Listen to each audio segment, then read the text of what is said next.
Our next conversation will be about unions and trade unions and the job that trade unions have, especially in looking at the plight of workers, not just in Kenya but across the continent. So we saw what the employers said on Friday. And the employers spoke on Friday. They said, all right, we're going to shida. Our big issue here is on the state of, the economy and the effect that the state of the economy has had on jobs. Because when manufacturers are having problem, the first thing that they think about is, okay, how do we cut costs? How do we even optimize efficiencies? If you're optimizing efficiencies, then if our production has reduced, then our producers need to reduce. And that then has a big impact on what exactly is happening.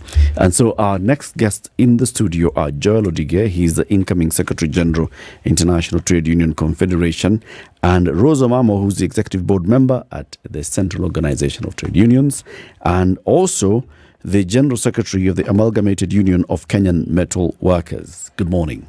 Good morning. Welcome to Kenya's biggest conversation. Welcome to the Situation Room. That is the hot seat, Jen. Thank you. Of the Situation Room. And Rose, and what Joel is sitting on is also the hot seat of the Situation Room. Thank you. To welcome you to this conversation, CT Muga has the day's proverbs. Every week he gives us proverbs from one country. He selects the country, he selects the proverbs to give us. Yes. This week? We are in the Republic of Southern Sudan. Mm-hmm. Yes. Now, did you know that their motto, they actually have a motto, all countries do, but theirs is justice, liberty, and prosperity. What's ours? I have absolutely no idea. Does anybody have an idea what the Kenyan motto is? No. And it's not peace, love, and unity. No. It's not, huh? It's not Harambe. Forget it. Justice be our shield and defender. That is a really good attempt. That one, it means that you have an active imagination. Thank you. It's very good. So the one for South Sudan is? Justice, liberty, and prosperity. Okay. Let our audience come up and tell us what it is they think the Kenyan motto is. Okay. Okay? Mm-hmm. And then they have an anthem. And the summary, the title of their national anthem, the one you're speaking of, theirs is South Sudan Oye. South Sudan Oye. Yes. Really? So what is that? That's the starting line of the national anthem or the end line or the chorus or what? I think this is one of those situations where you decide. You've heard of a democracy, haven't you? Aye. This is it in operation. You figure out. I've told you it's a national anthem. Aye. Where it fits in exactly, you decide. Aye. Okay. What is the proverb? Thank you so much. An animal with a long tail should not step over fire. An animal with a long tail should not step over fire. Madam Rose, when you hear this proverb, what do you think the South Sudanese are saying? What's your interpretation of it? I think what they are basically saying is that you must guard where you step, because if you have a long tail and you step in fire, it will get burned. So you must be careful. Watch where you step. Watch what you do. Okay. Joel, what's yours? Okay. It talks about, being careful, being circumspect. Just be mindful of your environment. Be mindful of your environment. Okay.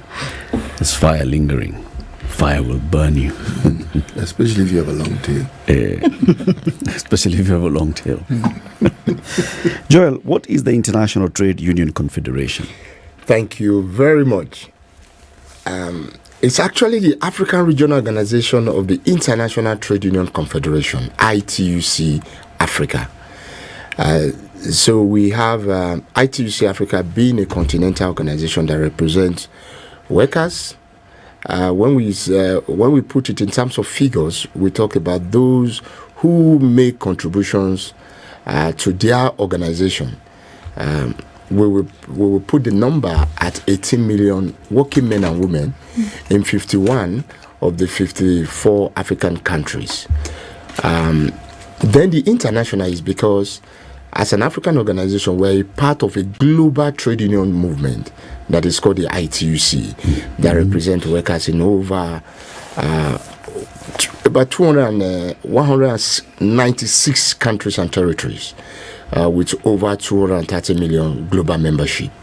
So the ITUC-Africa is the organization, the voice of working men and women on the continent, headquartered in Lomé, Togo. And so who are the members per country of ITUC? Like in the case of Kenya, Excellent. is it COTU? Excellent. It is Or- COTU. So not individual unions, No. but the confederations. National centers. The national centers for Yes. unions then Yes. join the Yes. ITUC-Africa. Excellent. And then are they also automatically members of the ITUC, or do they have to be ITUC-Africa members, and then ITUC as a corporate entity then becomes the member? And a good question. So you, you try to do a bit of your research on our organizations. That's good.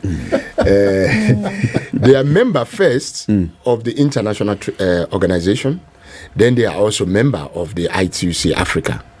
And then in terms of their contribution, they also contribute to the global organization and the continental organization as well. And as you have rightly put it, these are organizations at the sectoral levels that are joined together nationally, and then they affiliate to a continental organization and an international organization as well. Rose Omamo, for instance, is General Secretary of Amalgamated Workers Union. Yeah. So she's from the extractive industry wide sector. The way we organize ourselves is that Rose will be with a global union. We call them Global Union Federation. And Rose is the Vice President of Industrial All Africa. And then, of course, Rose Union is affiliated to COTU. So it is COTU we will deal with. When we see Rose, we see COTU. We don't see Amalgamated Workers Union. I see. Yes. Why is it important to be a member of all these things, Rose?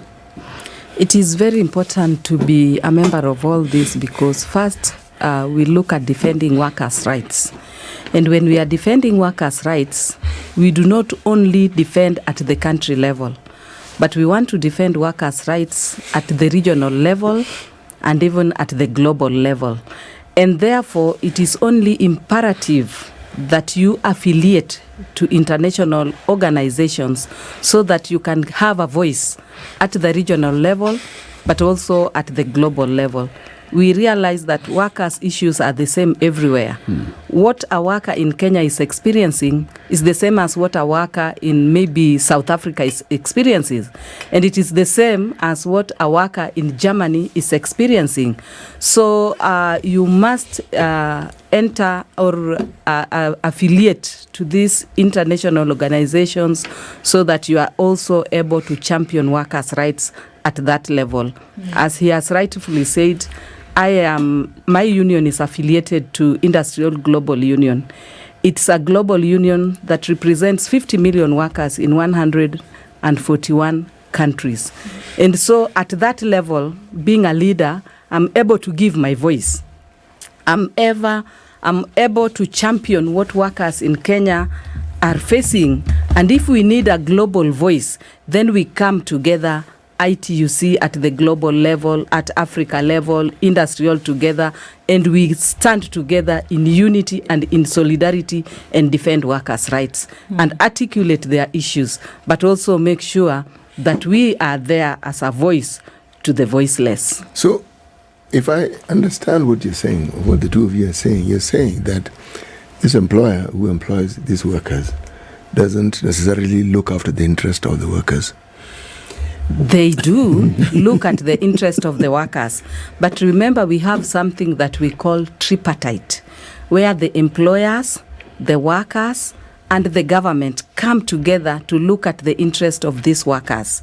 And how we look at their interest is that we come up, employer and the workers, we come up with something that we call a collective bargaining agreement, where the employers sit, we also sit together, and we discuss the rights of these workers. And we have a binding working agreement that binds the terms and conditions of employment of these workers. If it binds, then why is it that then unions such as yours and the global continental one such as yours, why then do your members call for strikes if it is binding? No, if I may, first at the workplace, it's a contractual relationship. Mm-hmm. The trade unions are there to help advance this relationship in a very robust way on the side of its members, advancing the interests that she has talked about. These interests are terms and conditions of work.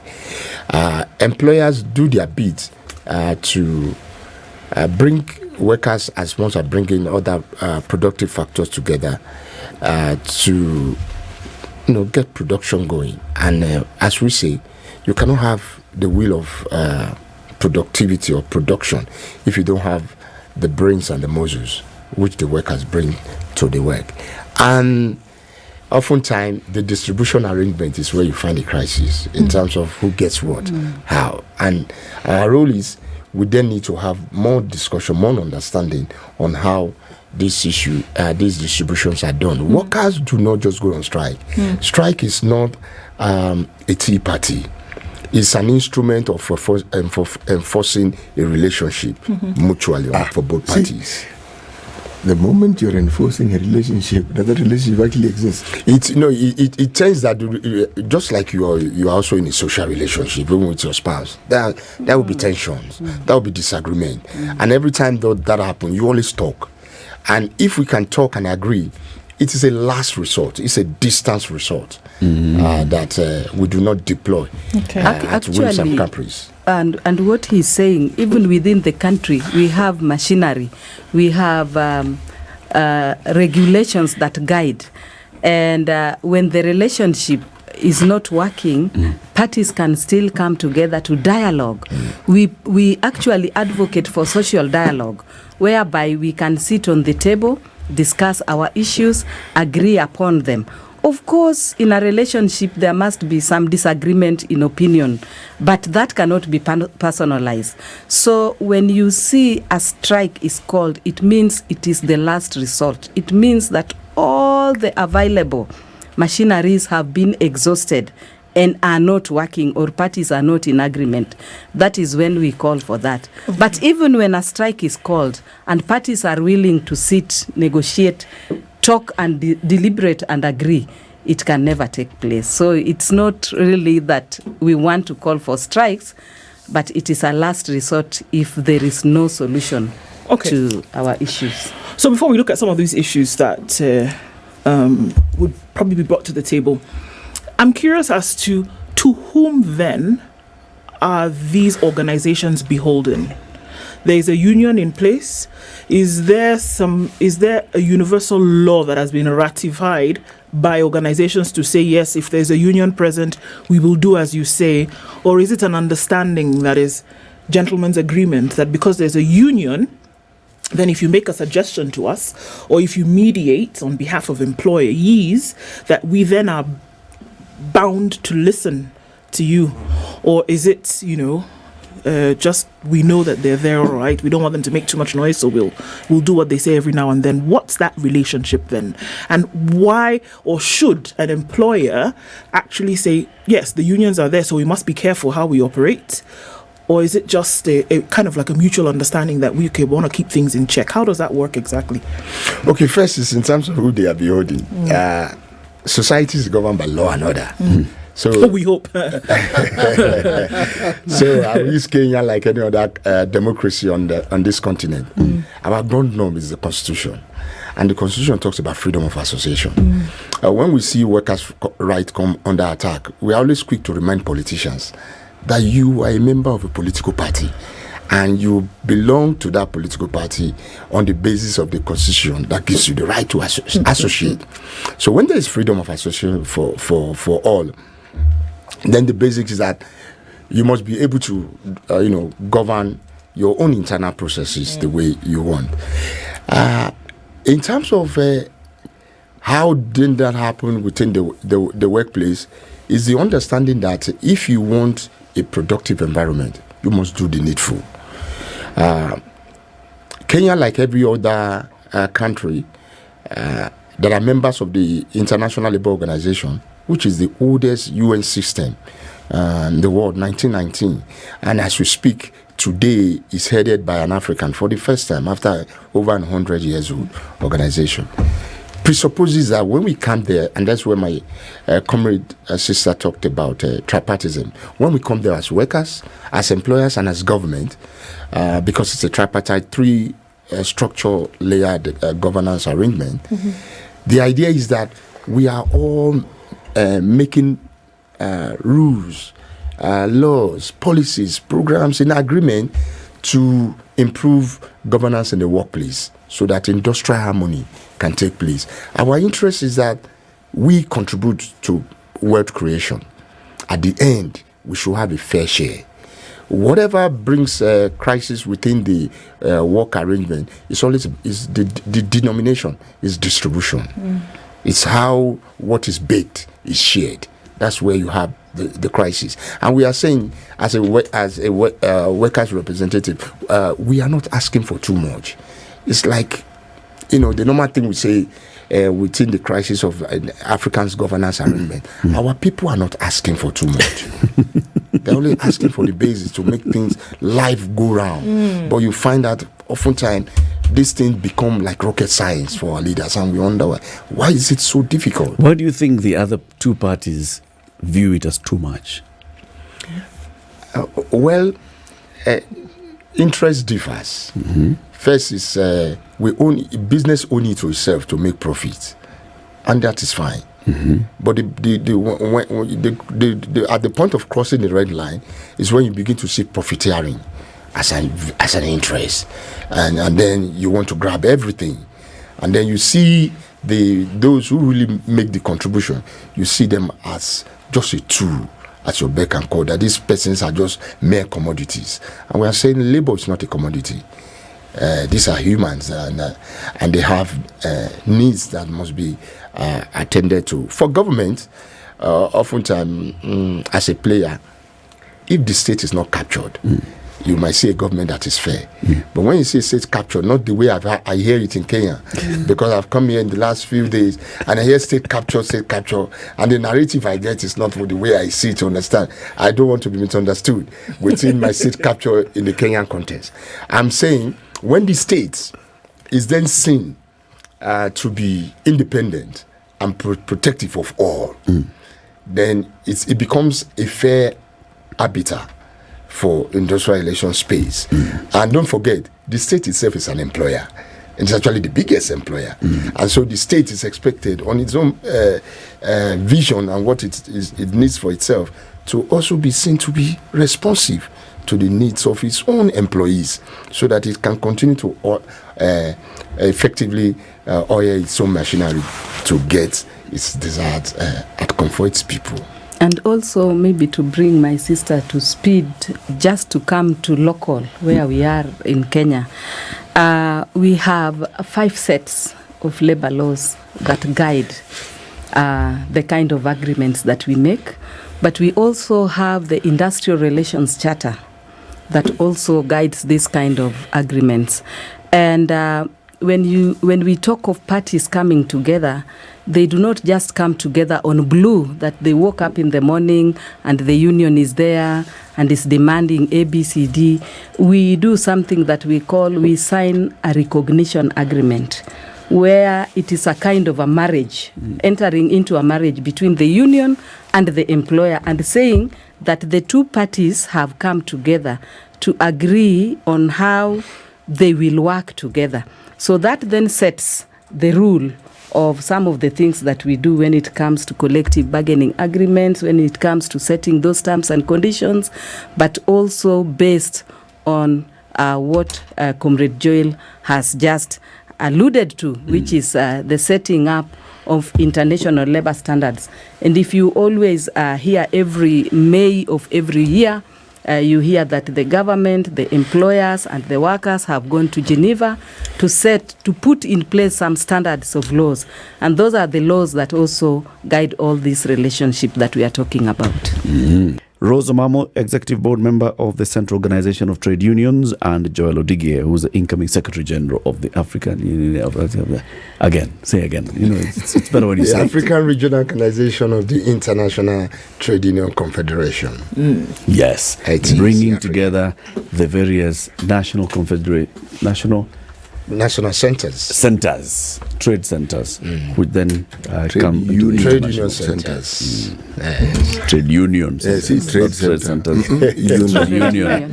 The union is important. Union is very important. This international confederation, okay, first of all, I can see the value of a union to its workers directly. For example, your union, the Amalgamated Union of Kenya Metal Workers, represents workers directly, Yes. goes to the employer, and you sign the recognition agreement.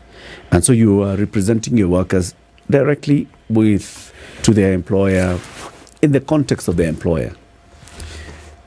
At what point does COTU come into that relationship? And then at what point does ITU-Africa come in and ITU come in? Thank you. As I shared with you initially, is that first of all, let me say Amalgamated Union of Kenya Metal Workers.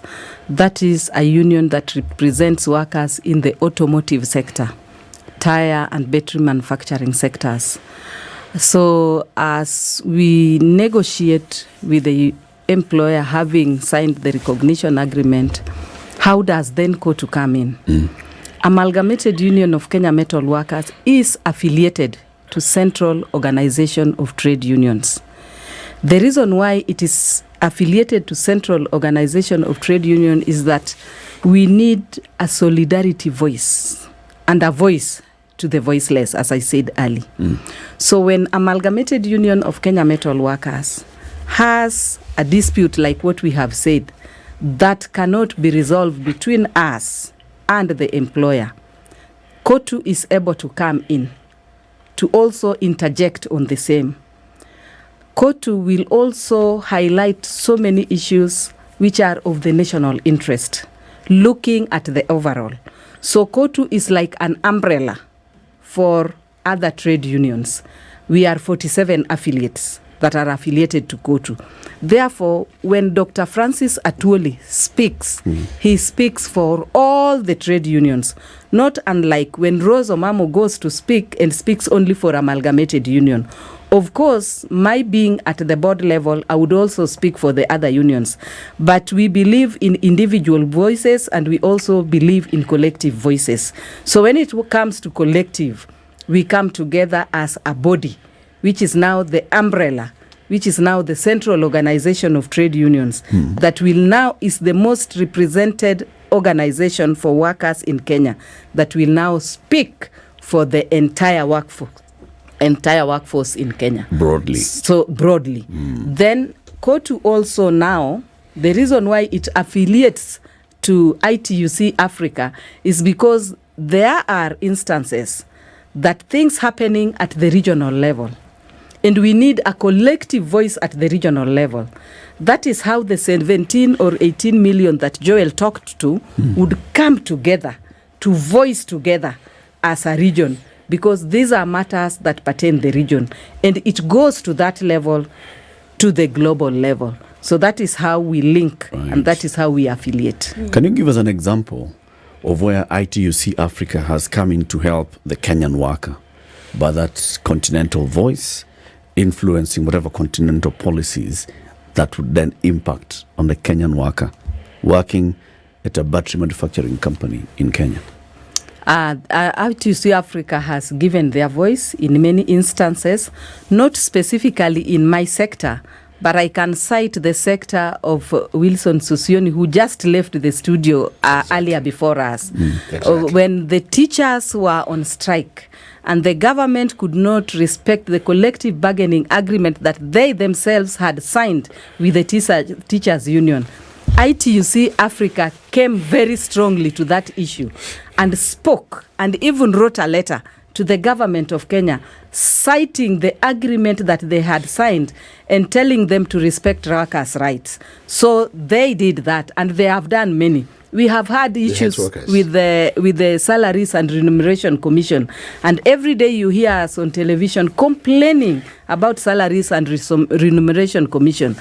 We have even escalated it to ITUC-Africa level, where they have joined us in also speaking to the government and telling the government that we need freedom for workers. For example, when an employer and a union agrees, Salaries and Remuneration Commission need not to go to court to block the agreement between two people, because we know that their role is to advise, but not to block the collective bargaining agreements that have been agreed Rosa, upon. I have to ask. Yes. Give us an instance where they blocked. I'd like to understand why they would go about blocking an agreement between two parties. You see, they believe that as Salaries and Remuneration Commission, they need to also look at the budget and also agree on whether the agreed clause is implementable or not. Okay. But the problem is that when, for example, I and the employer would agree that this is the percentage of amount that we can give to the workers, I believe by the time the employer agrees, the employer has looked at his budget and seen that he has the ability to pay. But then you would find that the Salaries and Remuneration Commission would come in and say that this money is just too much. You cannot give it out. You cannot pay it to these workers. Let me understand. This Salaries and Remuneration Commission, does it only ply its trade with reference to people who work for the government, or for government agencies, or for all salaries? No, it should be for the government, Yes. specifically civil servants. Yes. Because for the private sector, they do not really bother about the private sector. But remember, we have unions that are affiliated to COTU, that are in the civil servants. For example, we have Kenya Electrical Trade and Allied Workers Union. We have unions like commercial. We have unions that like doctors union, nurses unions. These are unions that we feel should be independent to do their agreement with the employers, to agree or to disagree, and to come to an amicable solution. But you'd find that once they have done their negotiations, then again Salaries and Remuneration Commission would want to analyze the agreement and give direction, which is contrary to what parties have agreed to. But isn't that the job that the Salaries and Remuneration Commission has been given by the Constitution? Their job is to advise, but not to interfere with the agreement that parties have agreed for. I think that's why it ends up in court, so that the jurisdiction of final arbitration actually now do their work and decide, okay, this is the direction we ought to take. What are some of the issues then that we see? Because one of the things you mentioned, I think both of you mentioned earlier, was that you will find that a lot of the issues, or rather that unionizable organizations or individuals then run into the same kind of headwinds. And I'm interested as to what those could be from country to country. One of them obviously is remuneration. That's a big one. But what are some of the other issues that we see then? Quite a number. There are health and safety issues. And then, of course, with COVID-19, it has woken us all to a new reality, which we really must face. There are issues around workplace violence and harassment. And then, of course, as a workers' organization, we have reacted very spontaneously, consistently to this issue of GBV at home, community and workplaces by siding with the adoption of Convention 190. That's an ILO, International Labour Organization standard instrument to be able to deal with these issues. There are issues of beyond wages, conditions, promotion, training, opportunity to be able to grow in the workplaces. There are issues of family life. It's not all about work. How much do I get holiday? How much am I supported to regenerate myself to be more productive at workplaces? But beyond all of these, there are also issues of development. There are, in other words, we see our support, our role, not just bread and butter, but our role that is linked to how this continent develops, how this continent is effectively integrated, how this continent grows prosperity, and more importantly, how this continent can share it in an equitable manner. So there are issues for trade unions for us, issues of trade. The African Continental Free Trade Area. We've been here in the last 4 days. We've been discussing this issue as organized labor. How do we contribute to this? And we are saying, for us as organized labor, the African Continental Free Trade Area, for instance, is an opportunity for Africa to, jumpstart our industrialization agenda by really focusing on how we can improve our value addition, add value to our mineral and material wealth that we have in abundance on the continent. And that over time, we will become part of the global value chain. It's not just about raw material and, exporting everything, exporting jobs, exporting forex and all of that. We want to do that here. We are saying if you want to have a free trade issue, then you must deal with mobility issue, migration. We hear we like what we are hearing from Kenya. Yeah. But for some of us, there is a limit to what we hear. By December, if it doesn't happen, some of us might just it shouldn't be just talk. Let Africans move. Things need to move. Yeah, let them move. When people move, ideas move, initiative move, enthusiasm move, culture move, and you integrate, you diffuse better. So the issues they are women issues, they are children issues, child labor. These are issues, forced labor issues. These are issues we don't want to see in workplaces, in communities. So the issues are diverse, they're various, and they're of different complexities. If you say all over Africa, let me use Eswatini, Swaziland, former Swaziland for you.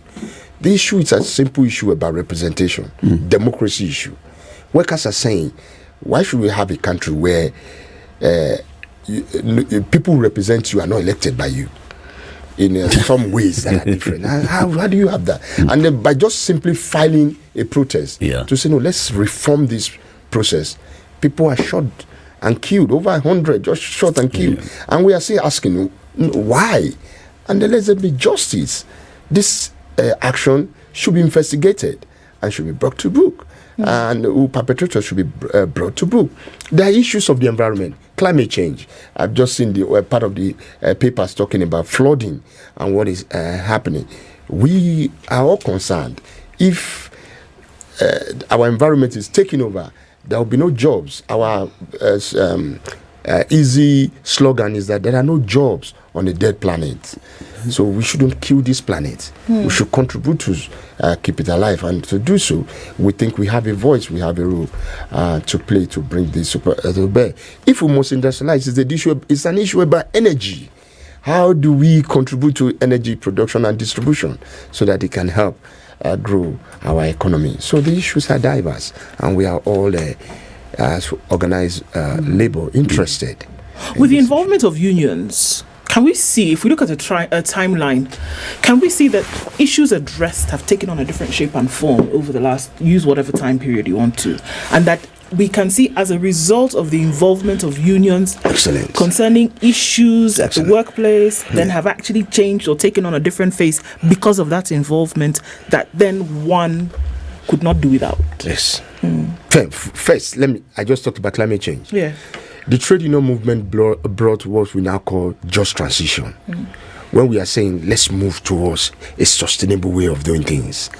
And over time, we have seen everybody queuing behind a just transition. And on the just transition, we have seen increased consciousness on the question of how we should address climate change crisis. That's one. And a lot of persons are beginning. Of course, we are not happy. At some point, we see hijack of that. But in terms of what we have done to bring that is one. On the issue of democracy, and in this country, we are proud of the Central Trade Union Organization. When this country had its crisis, 2016, 2017, if I'm not right, or 2007, 2008, if I'm saying, thank you. We saw the role of COTU, trying to bring parties together. Let's talk. Let's dialogue. We have been the merchant of social dialogue, and we have been pushing it to say, no, by the time we fight, we always end up at the table. So why do we fight if we can talk and have solutions. And we have consistently been pushing for that to happen. I've just talked about GBV.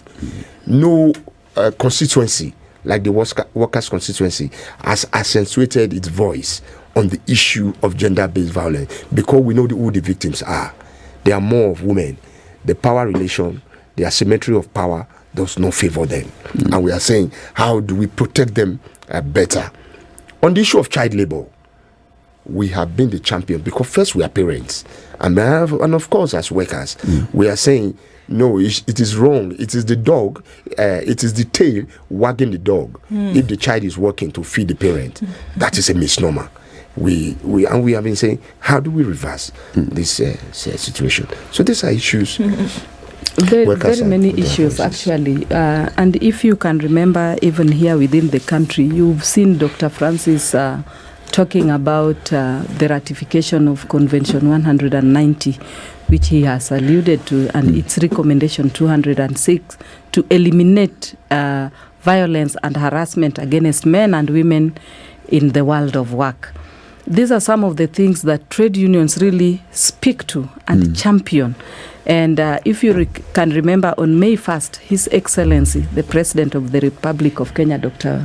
William Samoei Ruto, agreed that we really need to ratify Convention 190 and also Convention 189. Convention 189 is on domestic workers, because as trade unions, we also look at the challenges that the domestic workers are going through within the country. And we are saying that they need protection, And then we also agitate for their rights, the rights of domestic workers.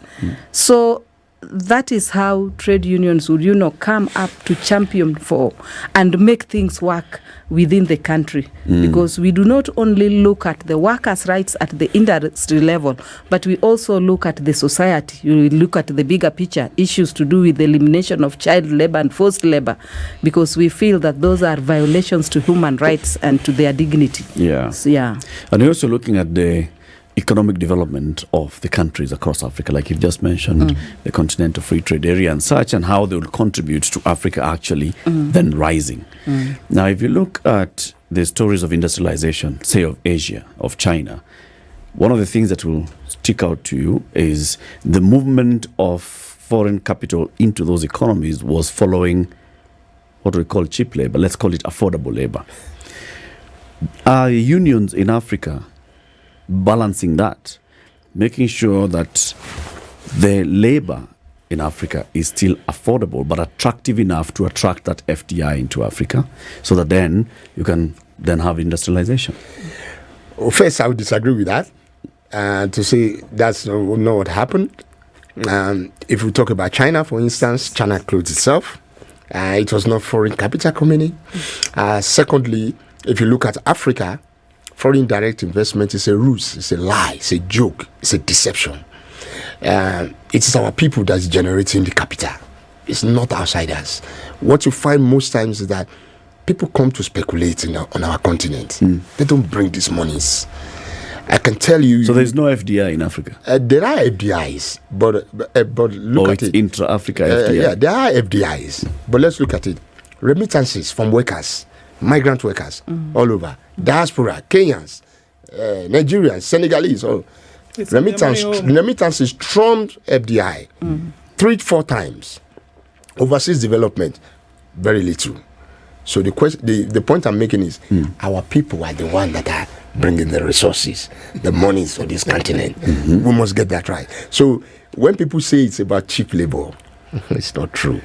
Besides, what should be is it's about collective sacrifice. This is what China did. It's saying it closes itself in and then say, what is the level of sacrifice everybody can do? The state itself being the one making the biggest sacrifice. And Africa, we can do it. And then the workers of China gave a big sacrifice. Of course. By taking low salaries. And this is why we are here in Africa, in Kenya today. We are here today from 28th to the 30th.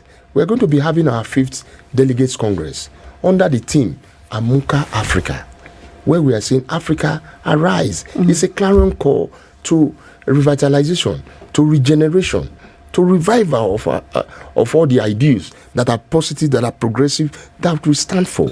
And we are saying, as workers, we are ready to make our contribution, our sacrifices to take this mother continent up and moving. Comrade Joshua, let me just... Joel. Yes. Joel. Yes, please. Who is Joshua? His house will serve the Lord. What you say is in part very true, but let me move from China, probably go to Southern Korea. Yes. See, these countries that we say developed, one of the things they also did, they ensured their workers had the skills to be able to do what Excellent. Excellent. Mm-hmm. Okay? I completely concur. And also whether sacrifice, let me talk about again South Korea.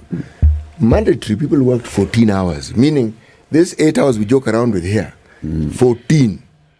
That's how long you worked. But we saw... And the unions were quiet. I'm not so certain whether I'm not sure about their position. But if the workers were there, they were unions. But the unions probably complied.